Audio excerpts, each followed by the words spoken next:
Bismillahirrahmanirrahim. Assalamualaikum warahmatullahi wabarakatuh.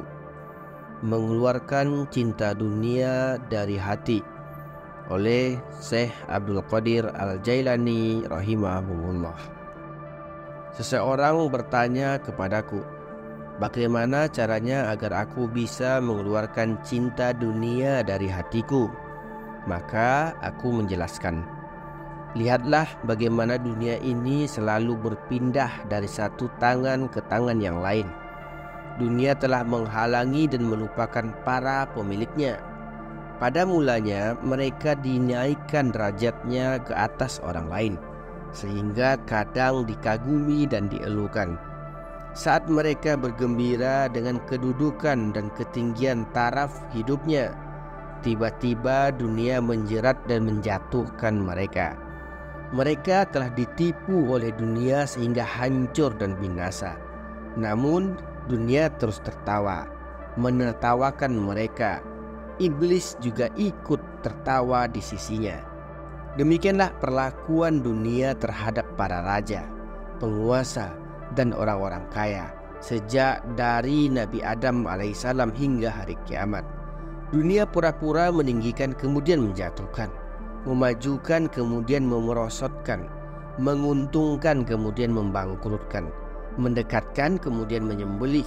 Sungguh jarang orang yang selamat darinya, mengalahkan dan tidak dikalahkan. Sungguh sedikit orang yang selamat dan dapat mengenali hakikatnya.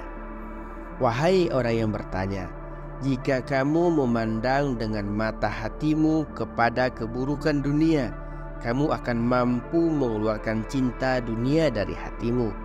Tetapi jika kamu memandangnya dengan mata kepalamu, tentu kamu akan terpikat dengan keindahannya dan tidak sempat melihat cacat celanya. Kamu akan sulit zuhud terhadapnya. Kemudian dia akan membunuhmu, sebagaimana dia membunuh selainmu. Kendalikan nafsumu hingga menjadi tenang. Jika ia telah tenang, maka engkau dapat melihat cacat dunia sehingga engkau akan zuhud terhadapnya.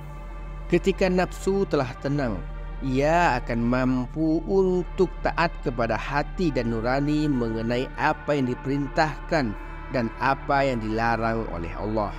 Ia akan menerima dengan pemberian mereka. Jika nafsu telah tenang, ia akan condong kepada hati. Ia akan melihat mahkota takwa dan dekat kepada Allah.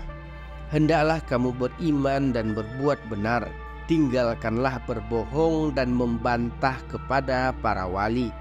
Janganlah kamu menentang mereka. Mereka adalah raja-raja di dunia dan di akhirat.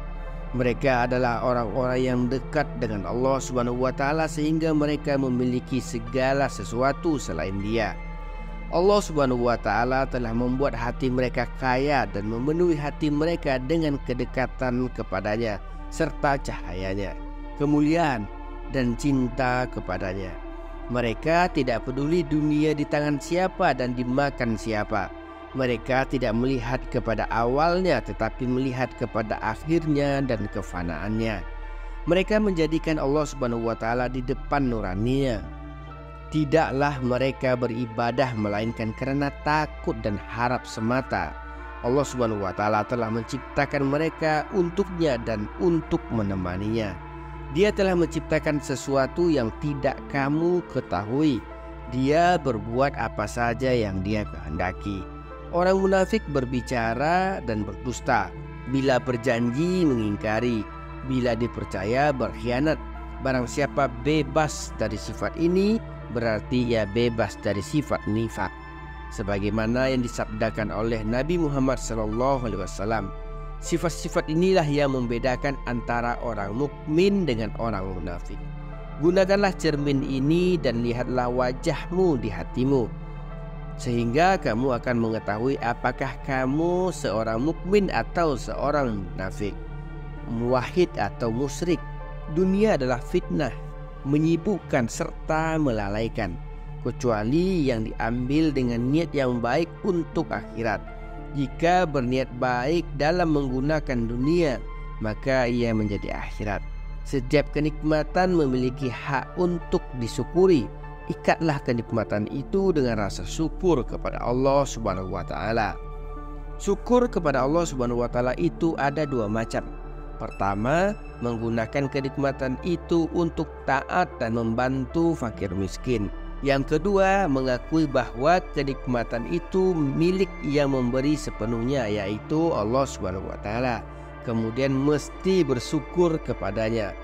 Sebagian ahli sufi berkata, segala sesuatu yang melalaikanmu dari Allah Subhanahu wa taala, maka itu adalah keburukan bagimu. Meski ia berupa sholat, zakat, puasa, haji, dan semua amal kebaikan. Jika itu melalaikanmu, maka itu buruk bagimu. Demikian pula dengan kenikmatan.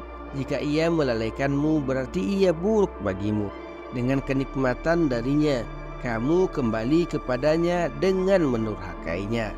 Sungguh nifak dan dusta masih mewarnai gerakmu pada siang maupun malammu.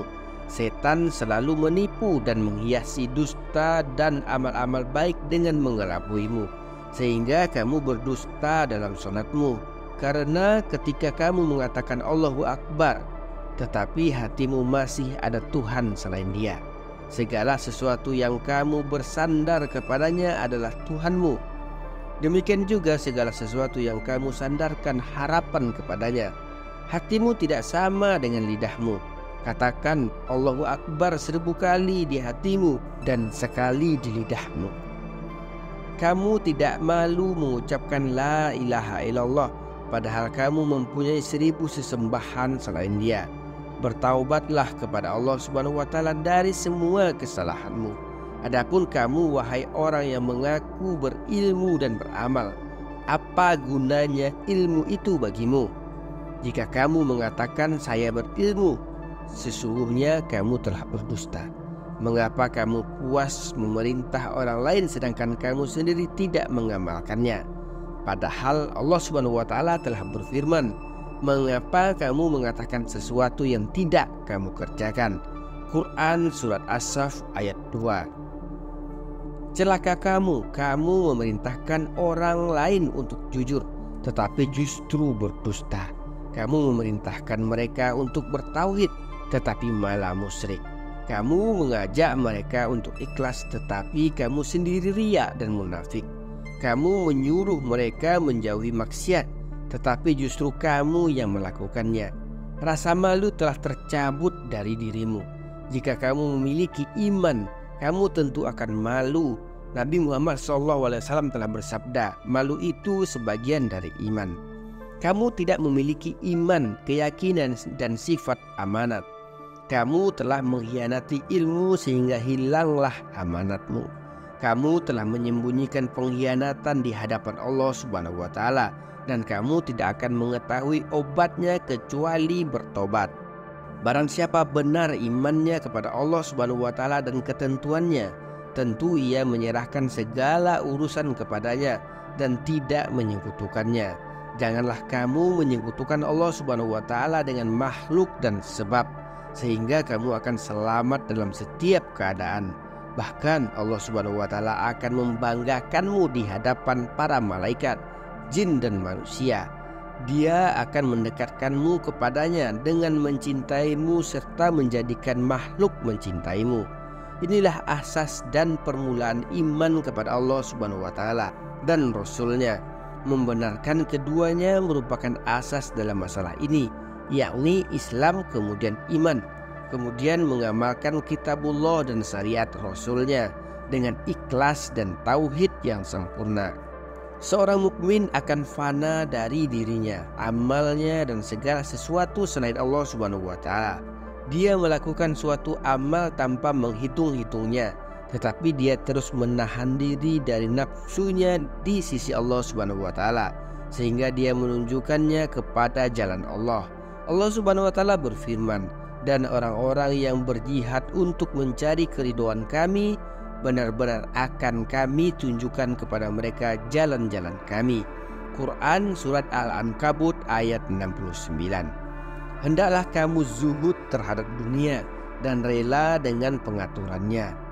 Manakala mereka ridho, maka dia membolak-balikan kepada kudrat atau kekuasaannya.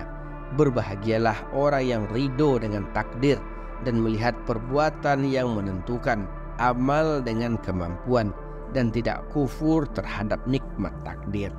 Tanda kenikmatan yang telah ditentukan adalah kasih sayangnya di dekatnya serta kaya dengannya dari setiap makhluk. Jika hati seseorang sampai kepada Tuhannya, maka dia akan membuatnya kaya dari setiap makhluk. Dia akan mendekatkan diri kepada Allah, sehingga dia mengatakan kepadanya, "Sesungguhnya aku mulai hari ini menjadi seorang yang berkedudukan tinggi lagi dipercaya di sisi kami." Quran Surat Yusuf ayat 54. Dia akan mengangkatnya menjadi khalifah di kerajaannya, sebagaimana dia telah mengangkat Yusuf sebagai penguasa Mesir, serta menyerahkan segala urusannya kepadanya.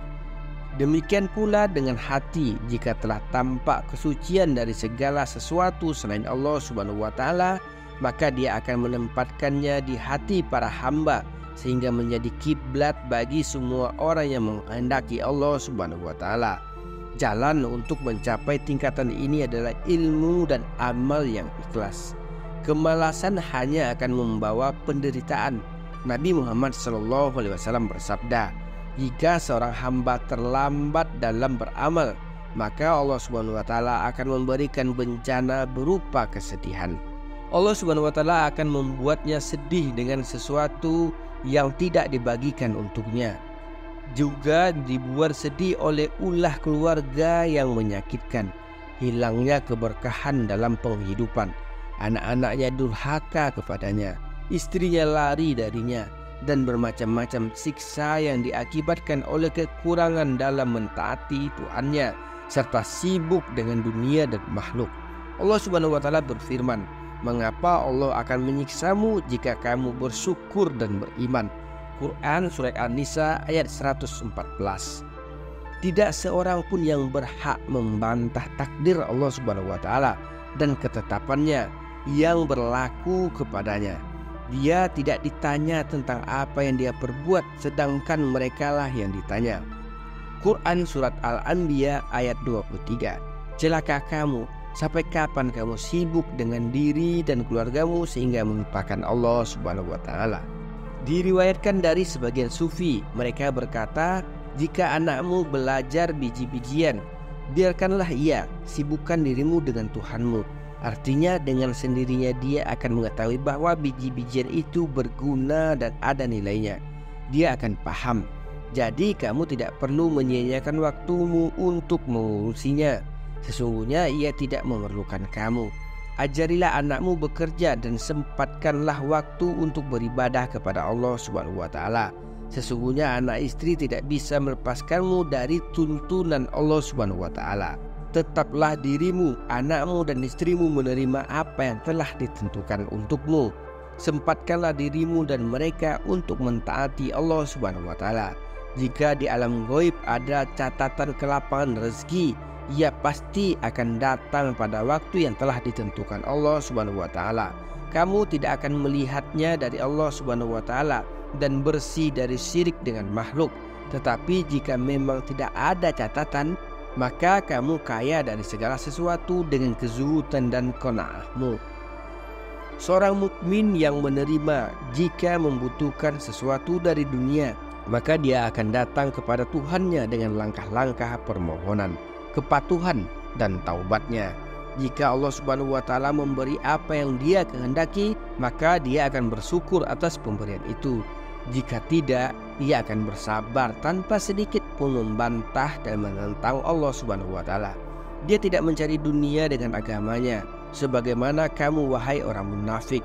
Ria, maksiat dan nifak adalah sebab kefakiran, kehinaan dan terusir dari pintu Allah Subhanahu wa taala. Seorang yang pamer dan ria mengambil dunia dengan agamanya, padahal ia sama sekali bukan ahlinya. Ia berbicara dan berpakaian seperti orang soleh, tetapi ia tidak berbuat seperti perbuatan mereka, bahkan mengaku keturunan mereka padahal bukan. Ucapanmu la ilaha illallah hanya pengakuan belaka, tetapi jelas hatimu berpaling dari Allah dan bertawakal kepada selainnya. Wahai para pendusta, sekarang jujurlah, Wahai orang-orang yang lari dari Tuhannya, kembalilah, hadapkanlah hatimu kepada Al-Haq Azza wa Jalla, berbuat baiklah dan mohonlah ampunan kepadanya. Dalam tingkat keimanan kamu mengambil dunia sesuai dengan yang dibolehkan agama, tetapi dalam tingkat kewalian kamu mengambil dunia dengan tangan Allah Subhanahu wa taala. Perintah Allah Subhanahu wa taala bersama kesaksian Alkitab dan As-Sunnah. Dan dalam ketingkatan sebagai wali abdol, kamu mengambil dengan perbuatan Allah Subhanahu wa taala. Kamu menyerahkan segala sesuatu kepadanya. Wahai hulam, kamu selalu menuruti nafsu. Kamu terhalang dari kebenaran dan taufik. Tidakkah kamu malu? Hari ini kamu taat, besok bermaksiat. Hari ini ikhlas, besok musyrik. Nabi Muhammad SAW telah bersabda, barang siapa selama 2 hari sama saja, maka ia tertipu. Dan barang siapa pada hari kemarin lebih baik daripada hari ini, maka ia terhalang, sial.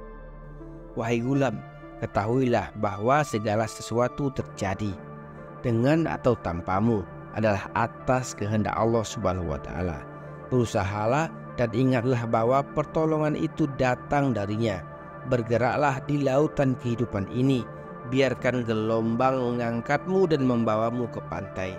Doa memang berasal dari dirimu, tetapi ijabah atau jawaban datang dari Allah. Usaha juga darimu, namun taufik atau petunjuk darinya. Meninggalkan adalah dari dirimu, sedangkan penjagaan itu dari Dia. Sungguh-sungguhlah dalam pencarianmu, Dia akan memperlihatkan pintu kedekatan dengannya. Kamu menginginkan rahmat-Nya, kelembutan, kemurahan, dan kasih sayangnya tertuju kepadamu. Inilah puncak keinginan para sufi. Apa yang mesti ku berbuat terhadapmu, wahai para penyembah nafsu, keinginan dan setan? Yang ada padaku hanyalah kebenaran di lubuk nurani yang bersih, terputus dari selain Allah Subhanahu wa taala dan terpaut kepadanya. Aku tidak menerima keburukanmu, wahai orang-orang munafik, wahai orang-orang yang hanya mengaku-ngaku. Aku tidak malu kepadamu karena kamu tidak malu kepada Tuhanmu. Kamu meremehkan pandangannya dan malaikatnya yang mengawasimu. Aku punya kejujuran untuk menebas kepala orang kafir, munafik dan pendusta yang tidak mau bertaubat dan kembali kepada Tuhannya dengan memohon ampunan. Sebagian kaum sufi berkata, kejujuran adalah pedang Allah Subhanahu wa taala di buminya. Bila ia letakkan pada sesuatu, ia akan memotongnya. Menghadaplah kepadaku, sesungguhnya aku hendak menasihatimu. Aku ingin kamu memperoleh manfaat. Aku mati darimu dan hidup dengan Allah Subhanahu wa taala. Barang siapa membenarkanku dalam pergaulan, tentu akan memperoleh manfaat dan berhasil. Namun barang siapa mendustakanku dalam bersubhat, maka ia akan terhalang dan tersiksa cepat atau lambat. Termasuk asbab pengetahuan kepadanya adalah tidak membantah kepadanya serta ridho dengan aturannya. Malik bin Dinar berkata kepada muridnya, jika kamu ingin ma'rifatullah, ridolah terhadap aturan dan takdirnya. Jangan menjadikan keinginan, nafsu dan watak sebagai sekutumu. Wahai orang-orang yang sehat, yang tidak mau beramal, apa yang telah luput darimu adalah dari Tuhanmu. Kalau kamu menyadari, tentu kamu akan menyesal. Wahai ulab, sebentar lagi kamu akan mati. Tangisilah dirimu sebelum orang lain menangisimu. Kamu punya dosa yang menggunung. Hatimu sakit karena cinta dunia dan rakus terhadapnya. Obatilah dengan zuhud, meninggalkan dunia dan menghadap Al-Haq Azza wa Jalla. Keselamatan agama adalah modal dan amal soleh adalah keuntungannya. Jangan meminta sesuatu yang membuatmu durhaka. Terimalah apa yang mencukupimu. Orang yang berakal tidak bergembira dengan sesuatu yang halalnya dihisap dan haramnya diazab. Kebanyakan dari kamu lupa akan siksa dan hisab. Wahai gulam, jika dunia datang kepadamu dan hatimu silau terhadapnya, maka tinggalkanlah dia. Tetapi kamu tidak memiliki hati, yang ada hanyalah nafsu, keinginan dan watak. Temanilah para ahli ruhani sehingga kamu memiliki hati. Kamu harus memiliki guru yang bijak dan mengamalkan hukum Allah Subhanahu wa Ta'ala yang akan menasihati dan mengajarimu. Wahai orang yang menjual sesuatu yang tidak berguna dan membeli sesuatu yang sangat berguna, kamu telah membeli dunia dengan akhirat dan menjual akhirat dengan dunia. Kamu bingung dan bodoh, seperti binatang yang makan tanpa diperhatikan atau bertanya tanpa niat perintah atau perbuatan. Orang mukmin hanya makan sesuatu yang diperbolehkan agama. Seorang wali makan atau tidak menuruti perintah hatinya. Seorang wali abdol tidak memiliki keinginan apapun. Dia fana bersama Tuhannya, berdiri bersama perintah dan menjaga batas-batas syariat. Wahai ulam, jika kamu fana dari dirimu dan makhluk, tetaplah menjaga batas agama dan berteriak di lautan kudrat. Gelombangnya akan mengangkatmu dan melemparkanmu ke pantai atau terkadang membawamu ke lautan luas, seperti Ashabul Kahfi yang dibolak-balikkan Allah Subhanahu wa Ta'ala ke kanan dan ke kiri. Mereka tidak memiliki rencana, pemikiran atau rasa, berada di rumah kelembutan dan kedekatan, memejamkan mata lahir dan batin. Ya Allah, fanakanlah kami dari sesuatu selain Engkau dan pertemukanlah kami dengan Engkau. Ya Allah, ya Tuhan kami, berilah kami kebaikan di dunia dan di akhirat, serta peliharalah kami dari siksa api neraka. Amin ya rabbal alamin. Assalamualaikum warahmatullahi wabarakatuh.